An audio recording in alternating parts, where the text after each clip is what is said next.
Hi everybody and welcome back, Rog here, and today I'm going to be cooking a really easy yet really tasty dish. Salt and pepper squid, cooked on a Tefal Induction Hob. So stay tuned and I'll walk you through it. And don't forget, please subscribe to my channel and hit the notification bell to see all my future videos.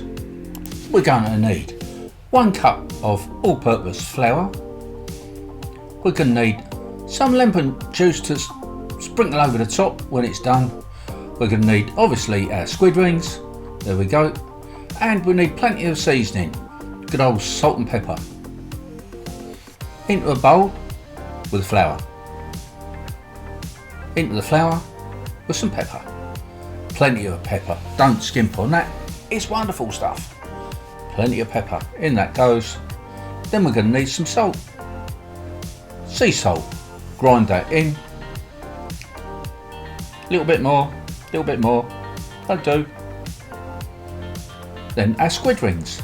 We've drained the juice off and yeah, we'll put those in now and give them a real good mix together.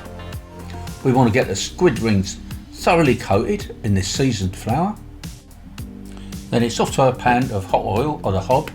It's been set to fry and we're going to put these in individually and try and get them separated. We don't want them sticking together. So in they all go. This will be the first batch. And we're going to be cooking these just for about 5 minutes, that should do, until they're really nice and crispy and got that lovely golden colour. There they are, perfect.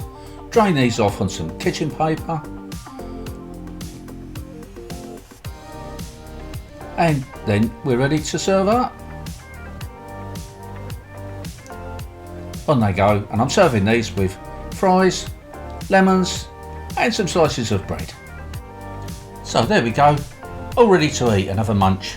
And I'm telling you guys, this is really tasting so good. Thanks for watching this latest video of mine. Please try this recipe for yourself. Don't forget, like, subscribe and share. See you next time. Bye for now.